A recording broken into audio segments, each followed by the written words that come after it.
गजाननं भूत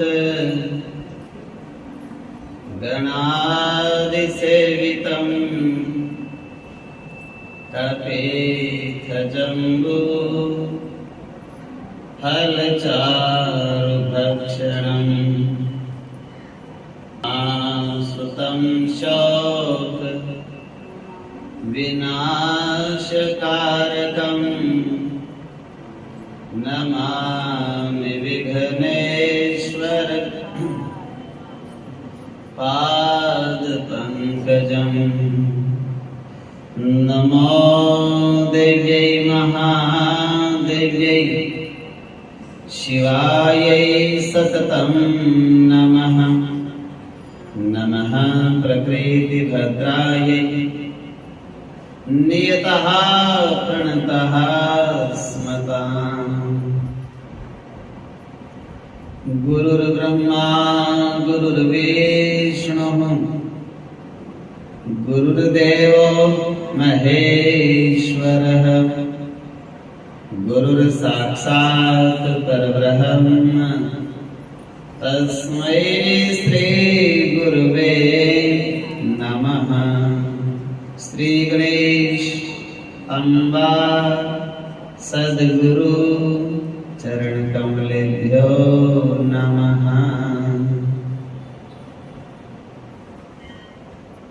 भवानी शंकरौ वंदे श्रद्धा विश्वास रूपिणौ याभ्यां विना न पश्यन्ति सिद्धः स्वान्तः स्थम् ईश्वरम्।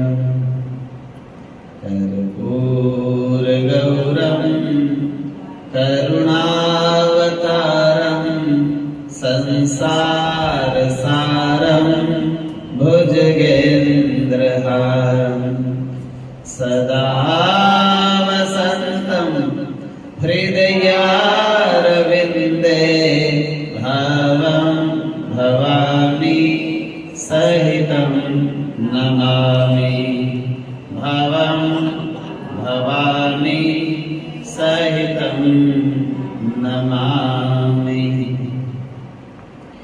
बोलिए भवानी शंकर भगवान की। सर्वसिद्ध बाबा श्री रंगपुरी जी महाराज की। सद्गुरुदेव भगवान की।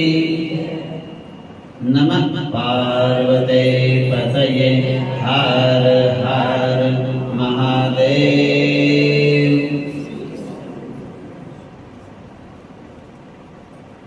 परम मंगल में भूत भावन मेरे बाबा भोलेनाथ की कृपा से पवित्र श्रावण के मास में देखो, जब व्यक्ति के भाग्य उदय होते हैं तो सावन दो दो हो जाते हैं। बोलो जैसे हाँ हाँ। और दो दो सावन में तो ये सोचने की जरूरत नहीं है आपको कि वही कथा दोबारा दोबारा क्यों आ रही है। जब सावन दो दो आ रहे हैं तो कथा भी दोबारा दोबारा हो सकती है, और इसलिए दोबारा आ रही है कि आपको पक्की करा रहे हैं पढ़ाई। जो अच्छे वाले विद्यार्थी होते हैं ना, और अच्छे वाले अध्यापक होते हैं, तो एक ही किताब को 3-3 बार भी पढ़ा सकते हैं। पक्की करना है उसको। भगवान की लीलाओं को बिठाना है हृदय में। कहीं कहीं तो एक बार भी सुनने का मौका नहीं मिलता, और जब भाग जागे तो 2-2 की जगह चाहे 4-4 बार सुना दो जी, हम तो निहाल हो गए। कोई सोचे ये कथा तो 5 दिन पहले भी थी और फिर आज फिर आ गई। तो भगवान की कथा तो पुरानी होती नहीं, मैं दोबारा दोबारा इसीलिए सुनाता रहता हूँ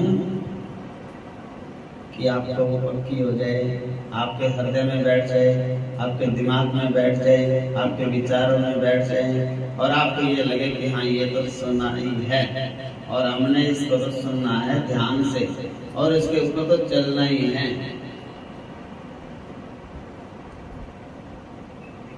तो हरि अनंत, हरि कथा अनंता, कहें सुने बहुविधि सब संता। सब संतों का अपना अपना विचार होता है सुनाने का, बोलने का, पढ़ने का, पढ़ाने का। जैसे ख्याल आया वैसे बात सुना दी, जो मुंह से बोल दिया वही वेद और पुराण बन जाता है, क्योंकि मन में वेद पुराणों के अलावा कुछ सीखा ही नहीं कभी। तो जो अंदर भर रखा है वही तो निकलेगा। ध्यान से सुनना, सुन के आनंद लेना और प्रार्थना करना, प्रभु जो दोबारा कथा सुनाई है 100 बार भी सुनाए तो भी कम है। बोलो जय श्री कृष्ण।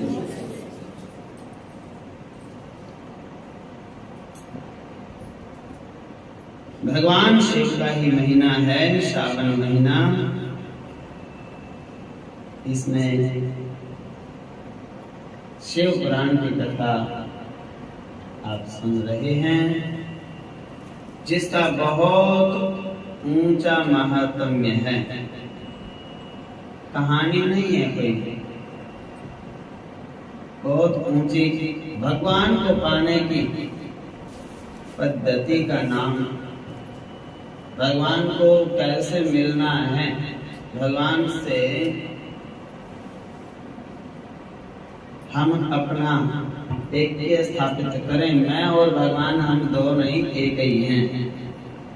मैं उसका अंश हूँ, वो मेरे अंशी हैं।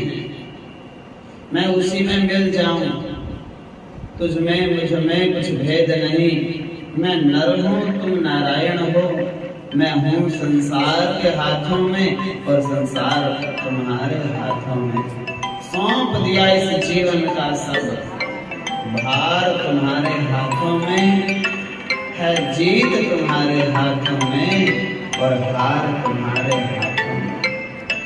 चिंताओं की डोरी, जीवन की डोरी भगवान को सौंप दो। हार जीत का फैसला वो खुद उन्हीं पे छोड़ दे। चिंता करने की जरूरत नहीं। अर्पण कर दो, अर्पण कर दो दुनिया भर का सब प्यार तुम्हारे हाथों में। ऐसा करना आपका काम है। भगवान के अर्पण कर दो, समर्पण, सब कुछ अर्पण। तेरा तुझको अर्पण क्या लागे मेरा।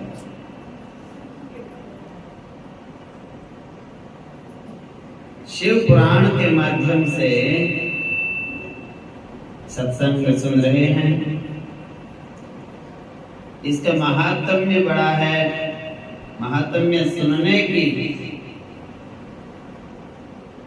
परंपरा पद्धति हमारे ग्रंथों में विशेष महत्वपूर्ण है। कोई भी ग्रंथ को सुना जाता है तो उसका महात्म्य सुना जाता है। क्यों? सबसे पहले महात्म्य भागवत सुनोगे तो भागवत जी का महात्म्य, शिव पुराण सुनोगे तो शिव पुराण जी का महात्म्य। क्यों? उसकी वैल्यू पता लग जाए। इसको सुनने का कितनी वैल्यू है, इसकी कीमत कितनी है, इसको सुनने के अनमोल कितना है, ये जरूरी कितना है, क्यों सुनना चाहिए, क्या मिलेगा सुन के। जब तक ये ज्ञान नहीं होगा तो कभी मन ही नहीं लगेगा सुनने में। जब उसकी कीमत का पता लग गया, जब उसकी वैल्यू का पता लग गया, जब उसकी महिमा का पता लग गया, आप तो 1000 काम छोड़ के, लाख काम छोड़ के बोले कथा को तो छोड़ेंगे नहीं। काम चाहे रात को करना पड़ेगा। क्यों? ऐसा क्या है कथा में, और उसके महात्म्य को हमने सुन रखा है, उसकी वैल्यू को हम जानते हैं क्या है कथा में। अरे कथा सुने बिना भगवान मिलता ही नहीं, सीधी सी बात है। कितना भी जप तप कर ले, कथा के बिना मन सुधरता ही नहीं। कथा के बिना मन गलत रास्ते से हट करके सीधे रास्ते पे लग नहीं सकता। और जब तक मन सीधे रास्ते पर लगेगा नहीं, भगवान से मिलके करेंगे भी क्या। भगवान भी मिल जाए और मन फिर भी गलत रास्ते पे चला जाए, फिर इस लोक में भी कलंक लग जावे और आगे भी रास्ता ना मिले, ऐसे क्या करेंगे उसका। सत्संग है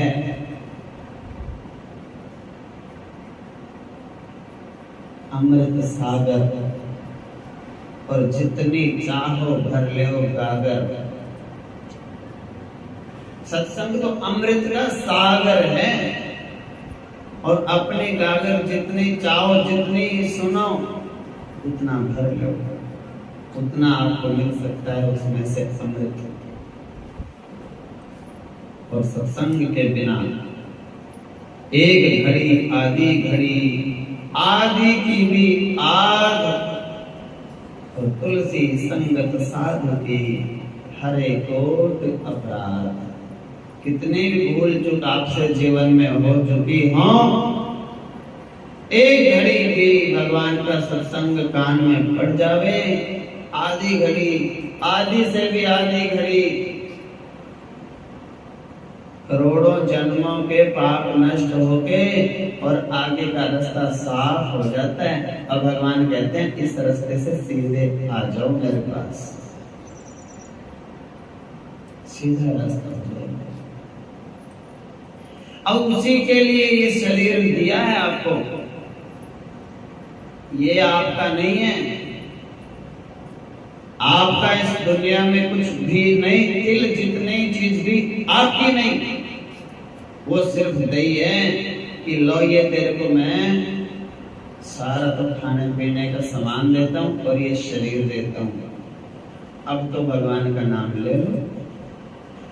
हम तो खा भी लिया, पी भी लिया, स्नान भी कर लिया, कपड़े भी पहन लिए, घर भी मिल गया, सब कुछ मिल गया, शरीर भी मिल गया, बुद्धि भी मिल गई, और भगवान कहते राम के नाम अब तो ले लो।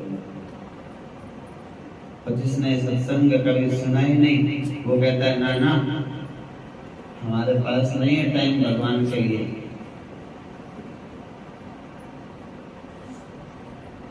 भगवान कहता है भले आदमी जरा सा पैर फिसल जावे, पैर में मोच आ जावे, टाइम ही टाइम हो जाएगा तेरे पास। जितना भाग दौड़ हो रही है ना, जरा सा लगता है थोड़ा सा पैर टेढ़ा हुआ और पैर में चढ़ा प्लास्टर और डॉक्टर कह देवे चलना ही नहीं 1 महीना। जो तू कह रहा है ना मेरे पास तो 2 मिनट का भी टाइम नहीं, 2 महीने का टाइम तेरे को आराम से घर में मिल सकता है। फिर टाइम कहां से आ जाएगा।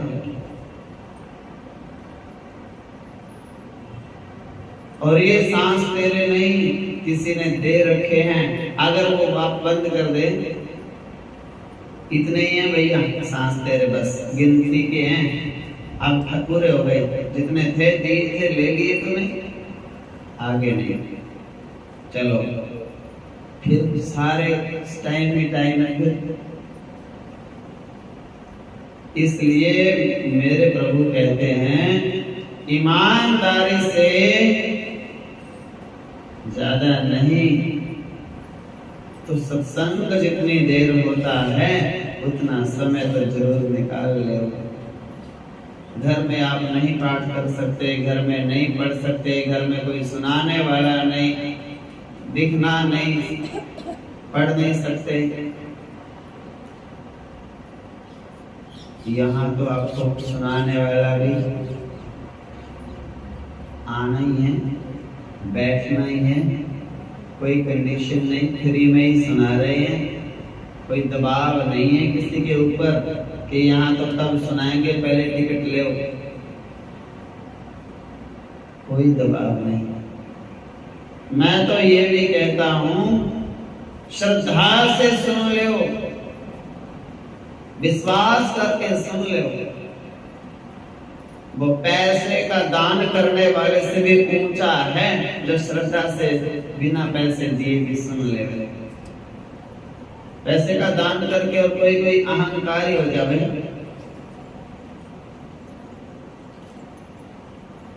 और एक बिना अहंकार के श्रद्धा भावना से सुनता है, कहने गुरुजी देखो पैसा तो मेरे हाथ में है नहीं, सुनना मेरे हाथ में है। तो मैं कहता हूँ आप विश्वास के साथ में सुनो, पैसा तो हाथ की मैल होता है। पैसा बहुत लोग दे सकते हैं, लेकिन भगवान की कथा को हृदय में सब लोग नहीं बैठा सकते, क्योंकि इतनी बुद्धि नहीं, फंसे पड़े हैं मकड़ी वाले जाले में। पैसा तो पड़ोसी ने दिया, इधर वाले पड़ोसी ने भी दे दिया, पीछे वाले ने भी दे दिया, आगे वाले ने भी दे दिया, अब मैं ही बचा हूं अकेला। अब रहना तो सबके बीच में ही है, चलो करेंगे कहीं ना कहीं से हम भी। पैसा तो देखा देखी भी दे देता है कहीं। मान सम्मान समाज में रहना है तो दे ही देता है कोई ना कोई, लेट सवेर। पता तो तब चलता है जब छुप छुप के अकेले बैठ बैठ के किसी को पता ही ना चले और भगवान का नाम जपे कोई, तब पता चलता है कितनी ऊंची सोच है इसकी, कितनी ऊंची बुद्धि है, कितना अच्छा सत्संग इसके हृदय में बैठ गया गुरु से सुन सुन के। जो एकांत में बैठो, रात को नींद खुली, जाग आ गई, देखा 2 बजे अभी तो नींद आ नहीं रही, और व्यक्ति ने देखा क्यों किसी को जगाना, और भजन में लग गया। हरे कृष्णा कृष्ण कृष्ण हरे हरे, हरे राम राम राम हरे हरे। वो अकेला बैठ के बिना किसी को पता चले एक बार भी भगवान का नाम लिया हुआ, विश्वास के साथ, श्रद्धा के साथ, करोड़ों गुना लिखा जाता है ऊपर भगवान के घर में। और दिखा के लिया गया, पता चल गया सबको, वो देखने वाले को भी मिल जाता है उसमें से। ऊपर तक जाते लिखते लिखते तो वो 108 का एक ही लिखा जाता है, बाकी 108 लोगों ने तो देख लिया और सबने एक एक तो ले लिया, उस आपका नाम लिया हुआ सबको मिल गया। फिर तो भगवान तक तो एक ही नाम पहुंचा।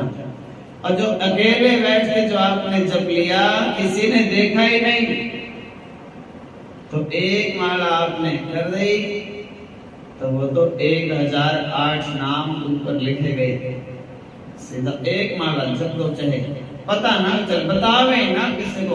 अगले दिन भी कोई पूछे रात को क्या कर रहे थे, कुछ नहीं, नींद नहीं आ रही थी, ऐसे ही बैठ गए थे। ये नहीं कि मैं तो नाम जपने लग गई, फिर वो मोहर तो लग गई। ये मोहर अपने मुंह से नहीं लगानी।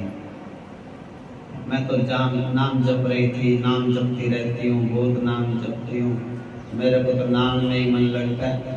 मन में रखो, मन में रखो, और विश्वास से जपो, श्रद्धा से जपो। और बताने की जरूरत ही नहीं, भगवान के लिए जप रहे हैं।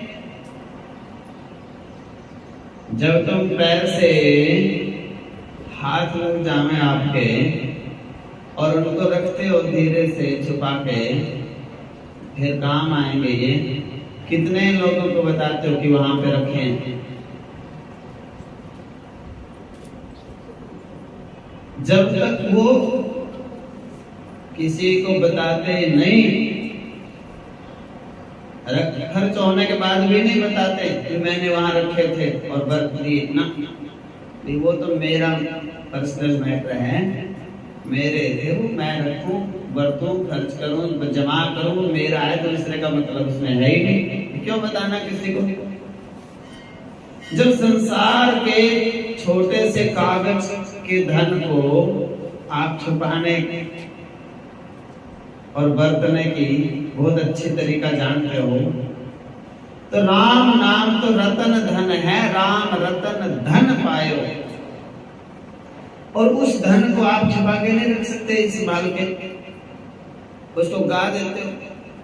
एक माला वहां पे कर दी, 2 माला वहां पे करी, 3 माला वहां पे करी, 4 माला वहां पे करी, उसको छुपा के रखो। वो खजाना है, मौके पे काम आएगा, उसको बताना ही नहीं।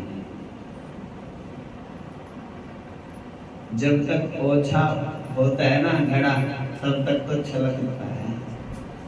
भर जाओ, पूरे भर जाओ। जब पूरे भर जाओगे ना, तो फिर कहोगे मैं जानू मेरा राम जाने, बताओ ना क्या है किसी को। नाम जान भगवान का है, परमात्मा का है, राम कृष्ण शिव का है, उनको पता ही है, मैंने नाम जप लिया, मेरे को पता ही है, तीसरे को नहीं बताना। ऐसी नजर बनती है कि फिर मन भी नहीं लगता फिर नाम में। हाँ, यही तो बात है। गुरु मंत्र है ना, सामने वाला राम राम बोले तो राम राम बोल दो, सामने वाला हरे कृष्णा बोले हरे कृष्णा बोल दो, सामने वाला जय माता की बोले जय माता की बोल दो। और हिंदू धर्म में हो आप और हिंदू धर्म के अलावा कुछ बोले तो उसकी वाली बात मत बोलो, बोलो जय श्री कृष्ण। हाँ, कोई मुसलमान है आपको बोले सलाम अलैकुम, आप तो कहोगे जय श्री कृष्ण। अपने नाम को छोड़ना नहीं। सामने वाला बोले गुड मॉर्निंग, गुड इवनिंग, जय श्री कृष्ण जी। उनकी लाइन में, गलत लाइन पे चलना नहीं, और सीधी लाइन में अपने देवी देवता हैं, उनका कोई भी नाम हो बोलो प्रेम से, जय माता की बोलो, ओम नमः शिवाय बोलो, जय श्री कृष्णा बोलो, राम राम जी बोलो। सब सनातन धर्म के नाम हैं, उनमें कोई छोटा बड़ा है ही नहीं। राधे राधे बोलो, जय बाबा साहब की बोलो, ओम नमो नारायण बोलो। ये अपनी सनातन धर्म की सारी चीजें बोलो, और दूसरा व्यक्ति सोचे कि मैं तो इसे ये गुड मॉर्निंग ही बुलवाऊंगा, क्या मतलब होता है उसका? उसमें कोई राम का नाम है ही नहीं। राम का नाम बोलेंगे हम तो, भगवान का नाम बोलेंगे, भगवान का नाम कान में पड़ेगा, भगवान का नाम जीभ से आएगा, जीभ सफल हो जाएगी, कान धन्य हो जाएंगे। ऐसा बोलना है, ऐसा सोचना है, ऐसा करना है। भगवान से प्रेम करना है, बहुत प्रेम होता है, और पता चलना ही नहीं चाहिए। माँ जब प्रेम में भर जाती है, अपने बेटे को खाने की चीज देती है ना, तो बस धीरे से ही देती है, दिखा के नहीं किसी को देती है। और एक एक चीज को 4-4 दिन छिपा के रख लेती है। हाँ, बेटा आएगा इसी को खिलाऊंगी। चीज एक है, चलो गुरु जी ने आपको दे दी, ले भैया प्रसाद है, बड़े प्रेम से आपको दिया, और उसको छुपा के ही रख लिया, बेटे को खिलाऊंगी। बेटा तो है ही नहीं, परसों आएगा, कोई ना परसों तक रखेंगे संभाल के, उसको संभाल के रख लेती है। फिर उसको धीरे से मौका ढूंढ के, जब किसी ने देखा नहीं, तब उसको दे देते हैं। प्रेम है। उसी तरह से भगवान से भी वैसे ही प्रेम करो। मौका ढूंढो अच्छा सा, लो भगवान अब कोई नहीं है, अब सब घर वाले इधर उधर काम में लगे हैं, अब मैं भी फ्री और आप भी फ्री। अब मैं आपको एक भजन सुनाती हूँ, एक भजन सुना दो। अकेले हो आप, अब भगवान है आपके मंदिर में, घर में, हो गया कीर्तन दोनों का। अब यहाँ कोई नहीं है और एक माला जाप करते हो अपने तेरे साथ बैठ करके, एक माला जाप कर लो उसके साथ बैठ के।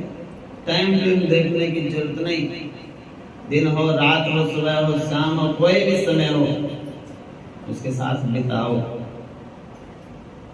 और ऐसा सोच के नहीं बिताना कि ये मूर्ति है, ना ना ना ना, ये तो मेरे घर का, इस कुटिया का मालिक तो ये है और इसके कृपा से रहते हम सब हैं, इसका घर है। जब भगवान की महिमा का आपको पता चलेगा तो आपका प्रेम अनंत हो जाएगा, और प्रेम जब अनंत हो गया तो रोम रोम संत हो गया, रोम रोम आपका संत हो जाएगा। जब भगवान से प्रेम अनंत हो जाएगा, वो कथा से जब प्रेम हो जाएगा,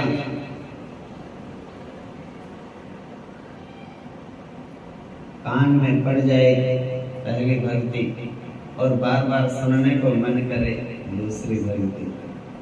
प्रथम भक्ति संतन कर संगा और दूसरी रति मम कथा प्रसंगा।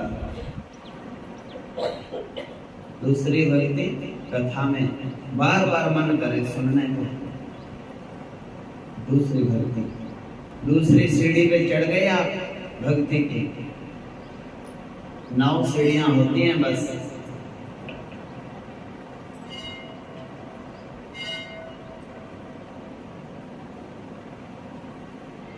और सतगुरुदेव भगवान के वचनों में अनंत श्रद्धा हो जाएगी। मेरे लिए सुनाई जा रही है कथा, मेरे लिए आदेश कर रहे हैं, ये कोई कहानी नहीं है। तीसरी सीढ़ी है ये,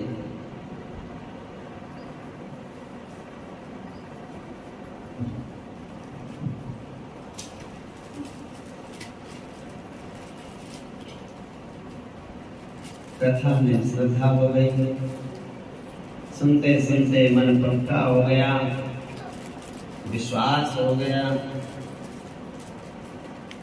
जितना आपको विश्वास हो जाएगा इस कथा के ऊपर, उसके हिसाब से आपको फल मिलेगा। कथा तो वही है, फल सबको बराबर नहीं मिलता। जितना विश्वास होगा उतना ही फल मिलेगा।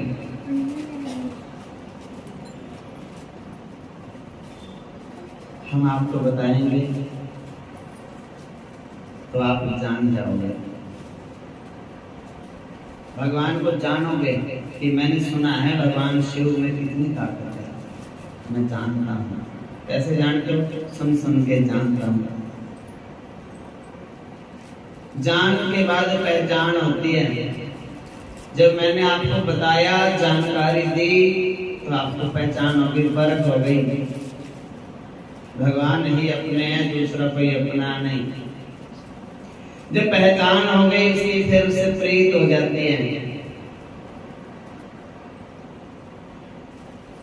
और जब प्रीत हो गई तो प्रेम पक्का हो जाता है। और फिर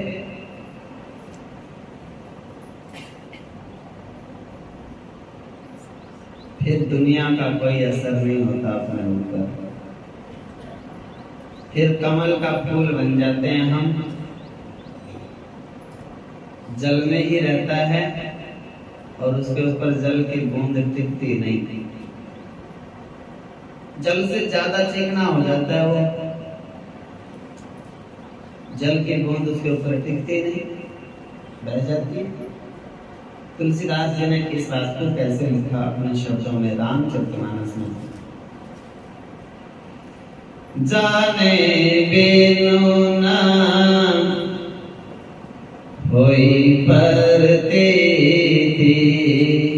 जाने बिनु ना होई प्रतीति।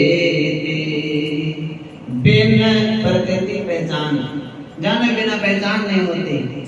जाने बिनु ना होई प्रतीति, बिना प्रतीति न होवै प्रीति। प्रीत बिना नहीं भक्ति दृढ़ाई, जिमे खगेश जल की चिकनाई। कौन बताते हैं? कागभूषणी जी गरुड़ को ये बात बताते हैं। खगेश कौन है? खग माने पक्षी और पक्षियों के राजा गरुड़ भगवान। कहते हैं कागभूषणी जी, हे खगेश, उसको जानो, जैसे जैसे मैं बताता हूं वैसे मानो। जाने बिन ना होए प्रतीति, प्रतीत नहीं होता, पहचान नहीं होती। बिन प्रतीत होवे न प्रीति, प्रीत बिना नहीं भक्ति दृढ़ाई, जिनमें खगेश जल की चिकनाई। महात्म्य श्रवण अत्यंत अपेक्षित है। भगवान श्री कृष्ण द्वैपायन व्यास जी ने स्कंद पुराण में, स्कंद कहते हैं कार्तिक जी को, उनका भी एक पुराण है स्कंद पुराण। उसमें शिव पुराण की महिमा का वर्णन किया। स्कंद पुराण में बताया कि शिव पुराण को सुनने का कितना महत्व है।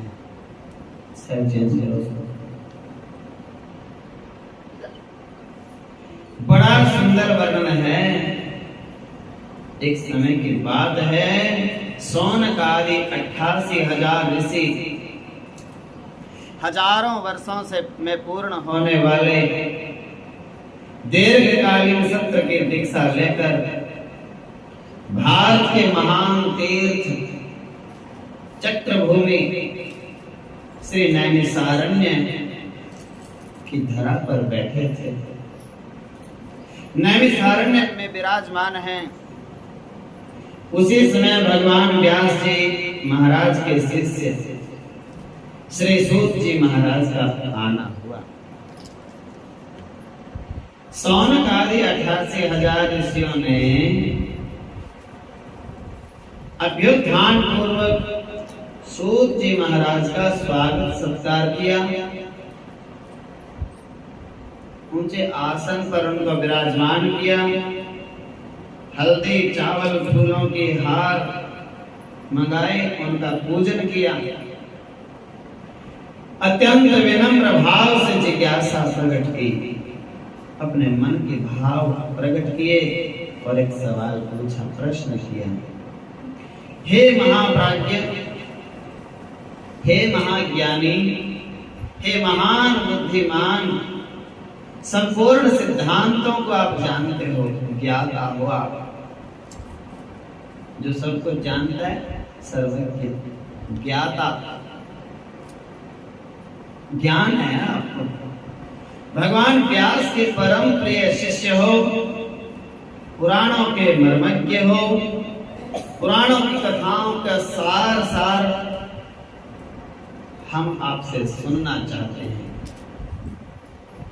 कृपा करके आप हमें सुनाइए। हे भगवान, हमने आज तक के जीवन में संतों से यही सीखा है कि सदाचार सबसे महान होता है। आचार्यहीनम न पुनन्ति वेदम। जिसका चाल चलन गलत हो उसको तो वेद भी पवित्र नहीं कर सकते। चाल चलन सबसे ऊंचा होता है, बाकी सारी बातें बाद में। आचार की बड़ी भारी महिमा है। तो हे भगवान, सदाचार का स्वरूप हम कैसे समझें? भगवान की भक्ति हमें कैसे मिल सकती है? हमारा विवेक निरंतर कैसे जागता रहे? सोए ना हम भूल में, मोह जाल में फंस के सोए ना पड़े रहे, धन के पीछे, रूप के पीछे, संसार की वस्तुओं के पीछे।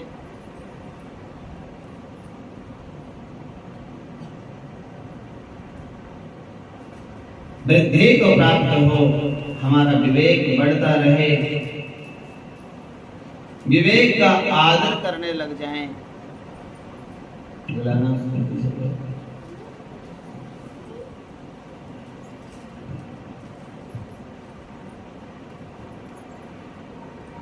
तो दुख में, संसार में दुखी नहीं हो सकता व्यक्ति जब उसका मन कि हम विवेक का आदर नहीं करते।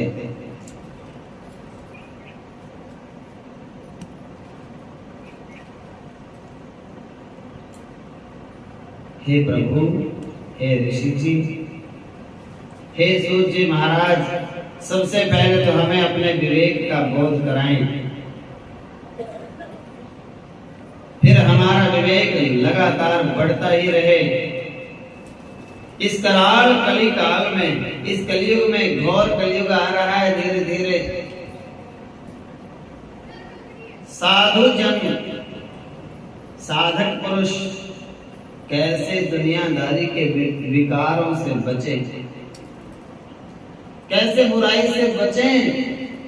बुराई जबरदस्ती गले में पड़ती है, ऐसा युग आ गया। कोई ऐसा तरीका बताओ, राम राम जपते जपते भगवान तक सीधा बिना बुराई के चले जाएंगे। बोलो जय श्री कृष्ण। हाँ, समय भी होता है। एक बच्चा है, बच्चे के गले में कोई बुराई कर गई, बच्चा कहता कोई नहीं, उम्र पड़ी है, अभी धो लेंगे इसको, धो लेंगे, बुराई बचपना है तो अब नहीं करेंगे आगे से कोई गलती। अब बड़ों का कहना मानेंगे, संतों की सेवा करेंगे, भगवान का नाम जपेंगे, रोज भगवान के पाठ पूजा करेंगे, मंदिर जाएंगे। अपने आप सारी माताएं कहेंगी अब तो बच्चा सुधर गया, बहुत अच्छा हो गया। तो अब 70 साल की उम्र में फिर बुराई मिल जावे, फिर कब धोएंगे उसको? अब तो टाइम धोने का भी चला गया, अब तो आगे जाने का ही है। फिर कोई नहीं इसको कहेगा कि अब तो ये सुधर गई, ना ना। बोले ले देखो, बुढ़ापे में आके भी अकल मारी गई, यही मिलेगा। हे भगवान, विवेक देव, ज्ञान देव, सद्बुद्धि देव, अपने चरणों की भक्ति देव, अच्छा सत्संग देव। ऐसी कथा सुनाओ। काम, क्रोध, लोभ, मोह, विकार है, ये पीछा छोड़ते नहीं। इस युग में बड़ी मुश्किल है। पैसे को ही भगवान मानने लग गए लोग, कई तो पैसे को ही धर्म मानते हैं, पैसे को ही ऊंचा मानते हैं। पैसा है तो बोले इसमें तो कमी है ही नहीं। पैसे वाले तो कहते हैं तो बहुत अच्छा खानदान है। अब गरीब हो, कितने भी पूजा पाठ करता हो, भक्ति करता हो, ऐसा जमाना आ गया, बोले ये क्या खानदान है, इनके कुछ है ही नहीं, कोई उसको खानदान ही नहीं मानता। पैसे वाले को देंगे खानदान, और बिना पैसे के बोले। ऐसा घोर कलयुग आ गया है। साधु जन, साधक पुरुष अपने विकारों से अपना पिंड कैसे छुड़ावें, ऐसे कृपा करके बताओ। इस कलयुग में मनुष्य की जैसा दिखता तो है, मनुष्य वाले काम नहीं है जिसके। बोलो जय श्री कृष्ण। ऐसा युग आ गया, देखने में तो लगता है मनुष्य है, और काम देखें उसके सोच देखें उसका अंदर इतना मैला है, राक्षस में और उसके कामों में कोई अंतर ही नहीं। बोलो जैसे बड़े बड़े राक्षस जो पाप करते थे, वो पाप वो कहता है मैं तो इंसान हूं और पाप इतने बड़े बड़े करता है। जीवश्चासुरताम गतः, जीव राक्षसी प्रवृत्ति वाला हो गया।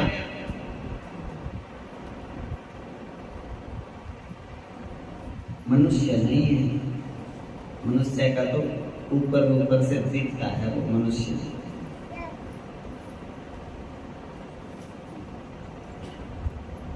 कैसे इस राक्षसी चाल चलन से देवताओं जैसा चाल चलन उसका कैसे बन सकता है?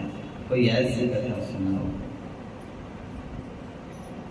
कल्याणकारी साधनों में भला करने वाली तरीका सबसे ऊंचा कोई बता दो, जिससे हमारा उद्धार हो जावे, सुनते ही पवित्र हो जावे, हम सुनते ही भगवान में हमारा मन लग जावे। ऐसा साधन आप कृपा करके बताइए, हमारे मन का सब मैल शुद्ध हो जावे, मन शुद्ध हो जावे, मैल से छूट जावे।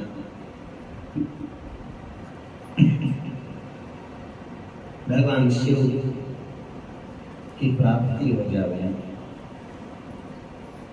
और ऐसी प्राप्ति हो जावे फिर कभी बिछोड़ा ना होवे। बोलो जय श्री कृष्ण। बिछोड़ा ना कभी उससे होवे। सदा सदा के लिए जैसे पार्वती मैया को भगवान शिव की प्राप्ति हुई, जैसे नंदी जी का मन भरता ही नहीं, शिव को देखते देखते देखते देखते और देखते ही रहते हैं। नंदी को तो आनंद है, आनंद की वजह से उसका नाम नंदी है। और घर में भी किसी का नाम आनंद रख दो, लोग नंदी कहने लग जाते हैं। है तो एक यहाँ का भांजा होगा, थोड़े का है लड़का दीवानों का, नंदी है उसका नाम। सेवक है हमारा, मंदिर बनाता है बहुत बड़े बड़े अच्छे अच्छे सुंदर सुंदर। भागल में अपना मंदिर बनाया, पुराना में अपना मंदिर बनाया। नाम तो आनंद रखा घर वालों ने, नंदी कहते हैं सब। तो ये नंदी भगवान है, इनका कितना शिव में प्रेम है। शिव के सिवा किसी को देखते ही नहीं, शिव के मंदिर में बैठते हैं और शिव की तरफ देखते रहते हैं। हमारा भी मन ऐसा कब बनेगा कि हम भगवान को देख देख के और आनंदित हो जाएं, आनंद आता रहे बस। हम दुनिया को देख के ही आनंद ढूंढते हैं कि किसको देखूं जिससे मेरे को आनंद मिल जाए। और दूर दूर लगता है जब तक तो आनंद आता है, जब पास में आ जाता है तो फिर कह ले ये भी कुछ नहीं, कुछ खास बात नहीं, जैसा सोचा था वैसा निकला नहीं। बोलो जय श्री कृष्ण। मैंने सुना था कुछ और, पाया कुछ और।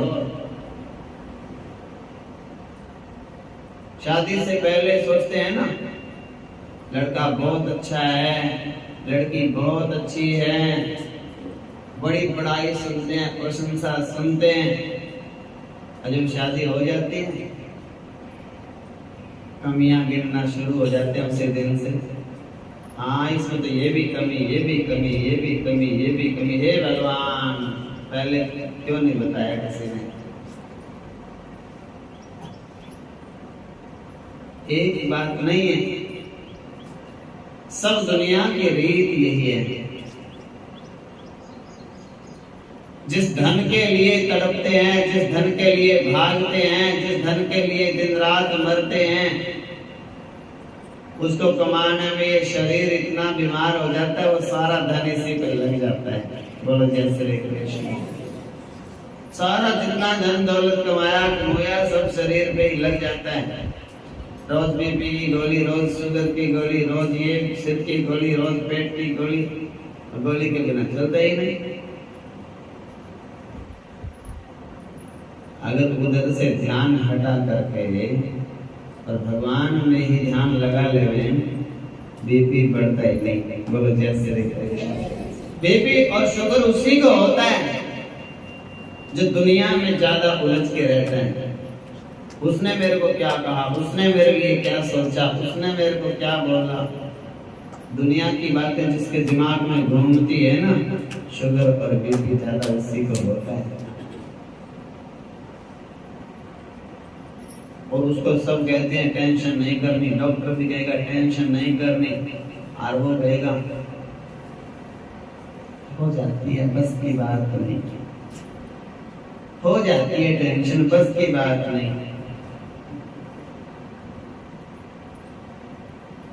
और संत भी समझाते हैं, और मेरे जैसा प्रेम करने वाला संत भी होता है सबसे भावना से। और कभी कभी जोर से कह दूं चिंता करनी नहीं, बिल्कुल नहीं करनी चिंता। और कोई कोई माता भाई तो ऐसा होता है कृपालु, जाते जाते यही बोल जाता हमारी जगह होता फिर पता चलता। बोलो जय श्री कृष्ण। हाँ, यहाँ बैठ के ज्ञान झाड़ रहे हैं, मेरी जगह होता। एक पति पत्नी का झगड़ा हो गया,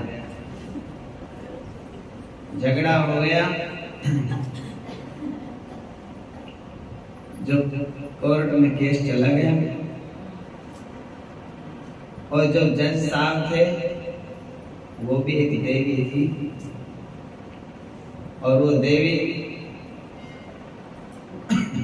उनका झगड़ा सुलझाने लगी जज बन करके। और उससे पूछने लगी बताओ तेरे पति में क्या क्या कमी है। उसको बताना तो आया कुछ नहीं, कह रहे जी 10 दिन आप रह के देख लो।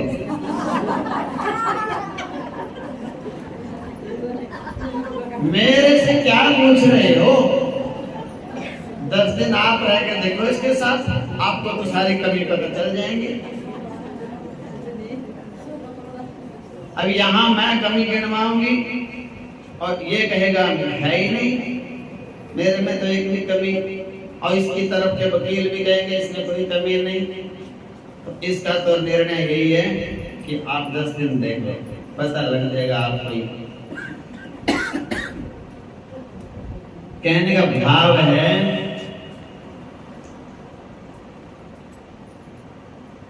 ऐसा कोई उपाय हो जाए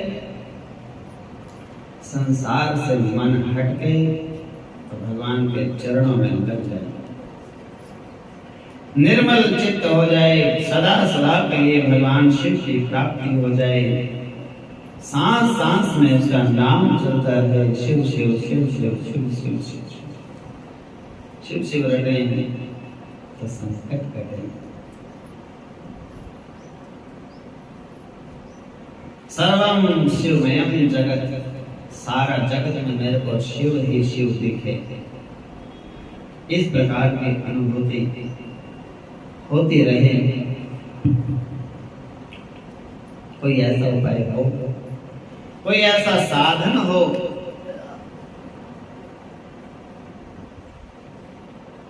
तो बताओ।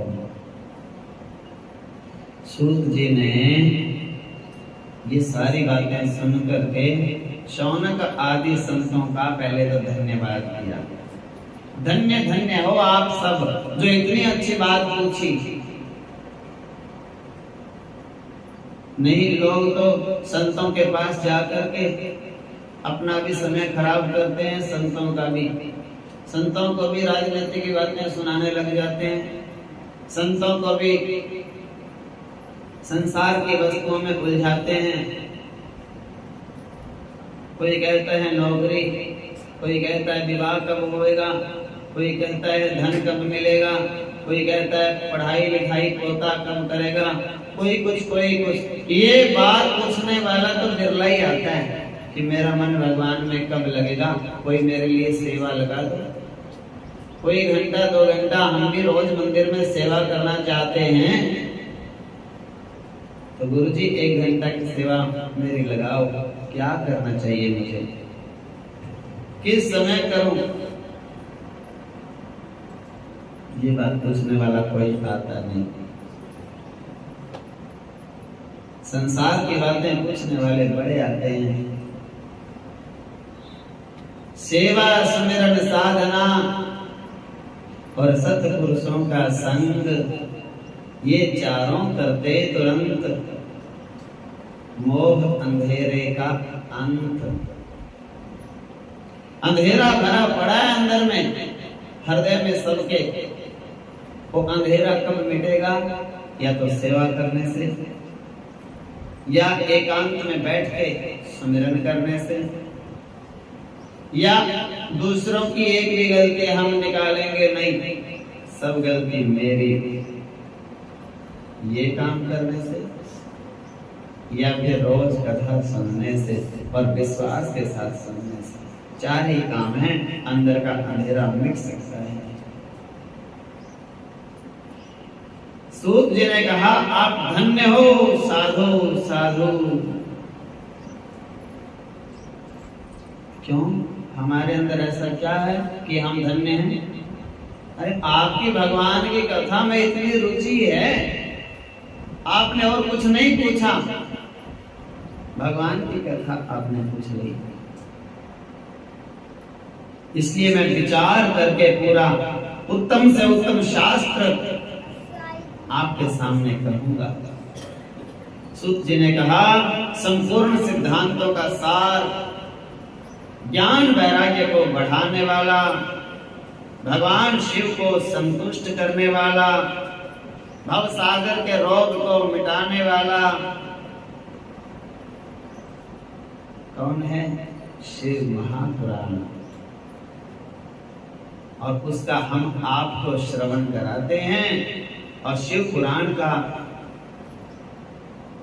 के निरूपण का प्रयोजन क्या है? काल व्याल महात्रास विध्वंस कर, उत्तम शैवम पुराणम परम शिवे नौतम पुरामुने।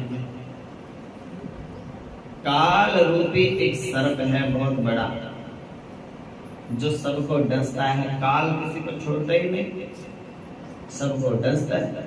उस काल से छुड़ाने वाला यदि कोई है तो शिव महापुराण है। महाकाल, काल उसका क्या बिगाड़े, जो भक्त वो महाकाल का। अकाल मृत्यु तो वो मरेंगे जो काम करें चंडाल का। हाँ, अच्छे अच्छे काम करने वाले अकाल मृत्यु नहीं मरते कभी,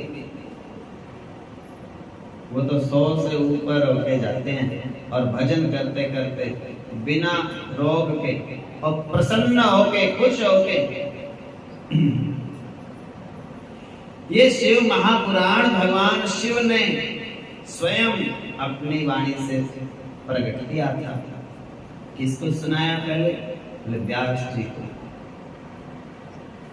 व्यास जी को शिव ने आगे उपदेश किया और व्यास जी ने यही शिव महापुराण, ब्रह्मा जी के जो 4 पुत्र होते हैं, सनक, सनंदन, सनातन और सनत कुमार। जो सनत कुमार हैं सबसे छोटे, उनको सूत जी ने, व्यास जी ने ये सुनाया सबसे पहले। हालांकि शिव पुराण में 24,000 श्लोक हैं, लेकिन इसे भी सूत जी कहते हैं ये पूरा शिव पुराण का छोटा रूप है। 24,000 श्लोकों को सूत जी कहते हैं। 24,000 श्लोकों वाला मैं आपको सुनाऊंगा और ये छोटा रूप है, संक्षिप्त है ये। उन्होंने पूछा कि विराट बड़ा पूरा कितने श्लोकों का होगा? ये बड़ा तो बहुत 1 लाख श्लोक होते हैं, लेकिन कुछ संहिताएं नहीं प्राप्त होती। कलयुग में आते आते 24,000 श्लोक रह गए और इससे ज्यादा लोग पढ़ भी सकते नहीं, सुन भी नहीं सकते। समय बहुत कम निकल पाता है, इतने लोग ज्यादा फंसे हुए हैं मोह माया में, तो इसलिए संक्षिप्त कर दिया व्यास जी ने। हे शौनक आदि ऋषियों, अंतःकरण की शुद्धि के लिए कलयुग में जन्म लेने वालों की शिव महापुराण की कथा सुने बिना शुद्धि नहीं हो सकती। कई जन्मों के पुण्य, कई जन्मों की साधनाएं, कई जन्मों के सत्कर्म किए हुए हैं, और जब उनका फल देने का समय आया भगवान शिव का हो, तो आपको यहाँ ले आए वो शिव महापुराण की कथा में। ये जो आप सुन रहे हो कई जन्मों के पुण्यों का प्रताप है, नहीं तो ये कथा सुनने को मिलती नहीं, इसमें रुचि नहीं होती सुनने के लिए।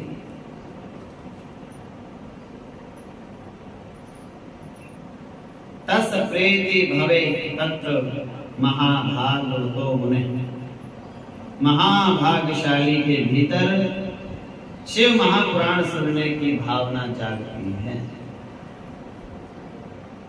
सबसे श्रेष्ठ शास्त्र है शिव महापुराण। शिव महापुराण को ऐसा समझना चाहिए कि ये भगवान शिव का अवतार है।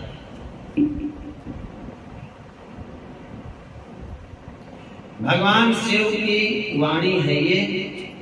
भगवान शिव ने अपने मुंह से इसको सुनाया व्यास जी को, व्यास जी ने सुनाया सनत कुमार जी को।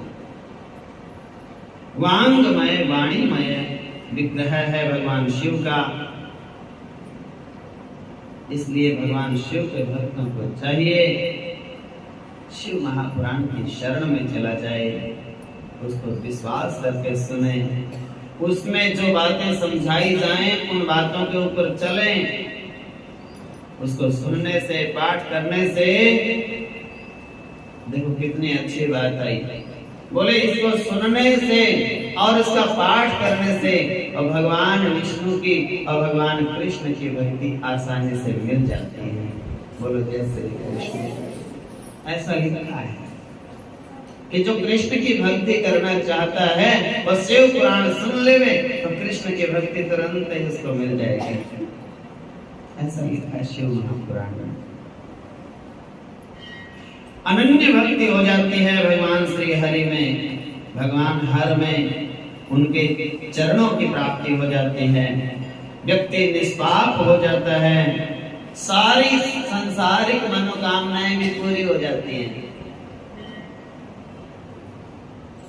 और उनको सबको आनंद से इस दुनिया में भरे पूरे खुशहाल परिवार में रह के धन दौलत रिद्धि सिद्धि शुभ लाभ।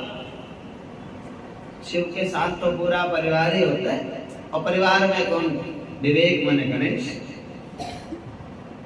और वीरता मने स्वामी कार्तिकेय और रिद्धि सिद्धि नव निधि अशुभ लाभ सब घर में आ जाएगा। एक शिव महापुराण का ध्यान से सुनो और उसके ऊपर चलो, उसकी मानो।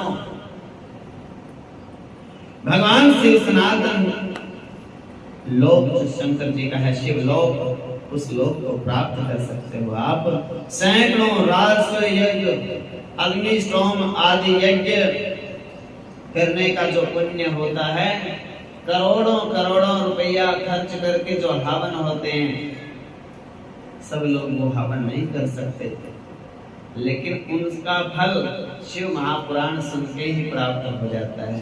बोलो जय श्री कृष्ण। जो इस परम पवित्र शिव महापुराण का श्रवण करते हैं, शौनक जी महाराज सूत जी महाराज से कह रहे हैं कि उनको मनुष्य मत समझो। किनको? जो शिव महापुराण सुनते हैं उनको मनुष्य नहीं मानना, उनको मानो सब शिव के गण हैं, सब शिव भक्त हैं, वो शिव लोक हो जाता है। जहाँ शिव महापुराण की कथा सुनाई जाती है। भगवान शिव का रूप रुद्र रूप माने जाते हैं, शिव रूप हो जाते हैं। उनको शिव के बराबर मान सम्मान उनका करना चाहिए। किनका? जो शिव महापुराण की कथा सुनते हैं।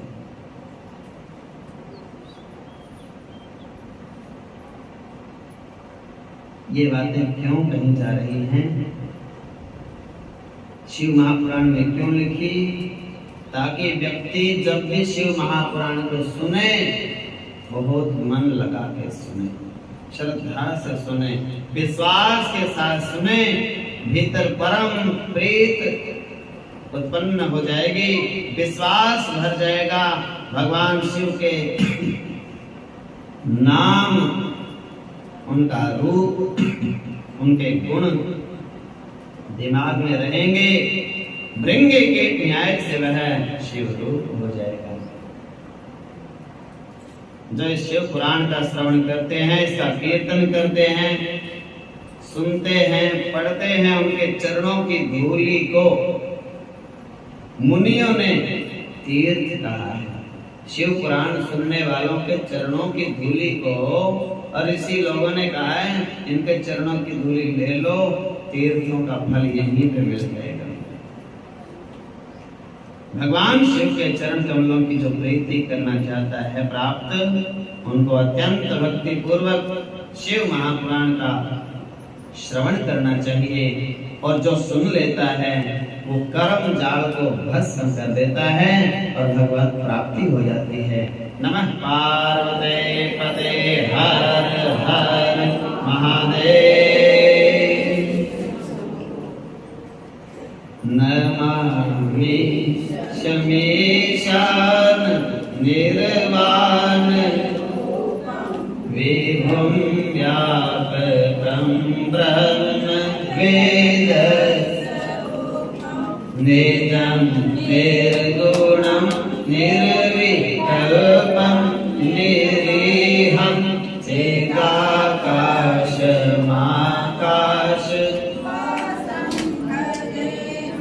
निराकार ओंकार मूलं तुरीयं गिराज्ञान गिरीशं करालं महाकाल कालं कृपालं गुणाकार संसार तुषाराद्रि संकास गौरं गभीरं मनोभूत कोटि प्रभासे शरीरं सुरं मौलिकल्लोले चारु रसद भाल भालेन्दु कंठे भुजंगा चल कुंडलं सुनेत्रं विशालं प्रसन्नाननं नीलकण्ठं मृगाधीश चरमाङ्गरं मुण्डमालं प्रियं शङ्करं सर्वनाथं प्रचण्डं प्रकृष्टं प्रगल्भं परेशम् अखण्डम् अजं भानुकोटिप्रकाशं त्रयशूल निर्मूल नमशूलपाणिं भजेऽहं भावगम्यं कलातीत कल्याण सदा सज्जनानन्ददाता पुरारि चिदानन्द सन्दोह प्रसीद प्रसीद प्रभो मनमधारि नयावत् उमानाथ पादारविन्दं भजन्ति लोके परिवानराणां न तावत् सुखं शान्ति संतापनाशं प्रसीद प्रभो न जानामि योगं जपं नैव पूजां न तोऽहं सदा सर्वदा शम्भो जराजन्म दुःखाताप्य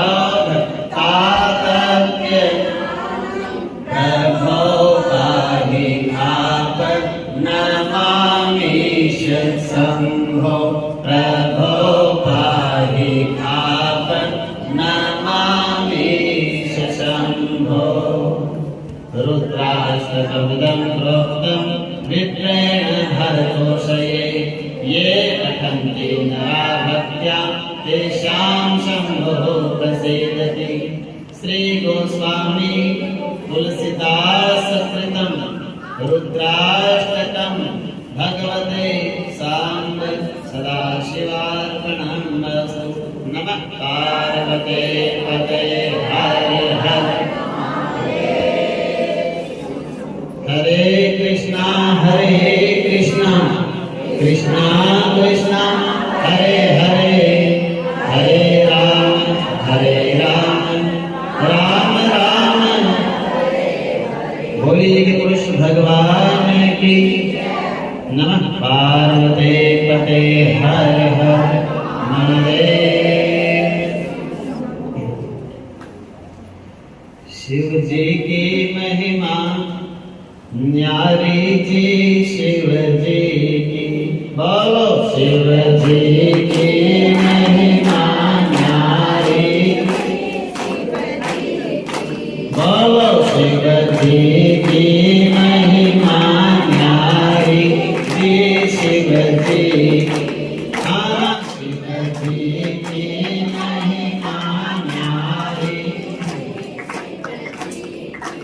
डमक डमक डमक डमरूबाजे चमक चमक घुंघरू गाजे। डमक डमक डम डमरूबाजे चमक चमक छम घुंघरू। सिंह की धुन अति प्यारी जी। बोलो सिंह की धुन अति प्यारी जी शिव जी की। बोलो शिव जी की महिमा न्यारी जी शिव जी की।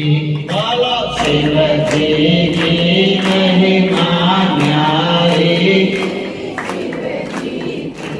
जटाजूट में गंध विराजे माथे पे चंदा है साजे। जटाजूट में गंध विराजे माथे पे चंद्रमा है साजे। तीन नयन मन हारी जी। हाँ तीन नयन मन हारी जी शिव जी की। बोलो शिव जी की महिमा न्यारी जी शिव जी की। हाँ शिव जी की महिमा न्यारी। ओढ़न में मृग छाला सोहे मुंडन माल गले में सोहे। ओढ़न में मृग छाला सोहे मुंडन माल गले में सोहे। भेष बड़ा शुभकारी जी। हाँ भेष बड़ा शुभकारी जी शिव जी की। बोलो शिव जी की महिमा न्यारी जी शिव जी की। बोलो शिव जी की महिमा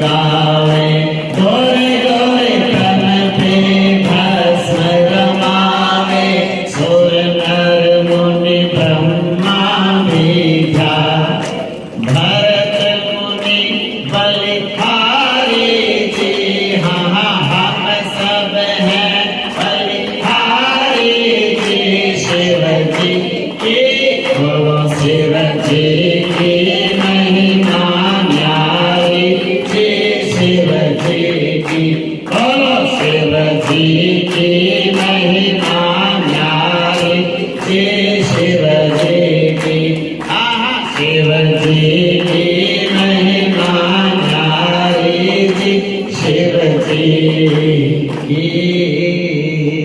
नमः पार्वती पते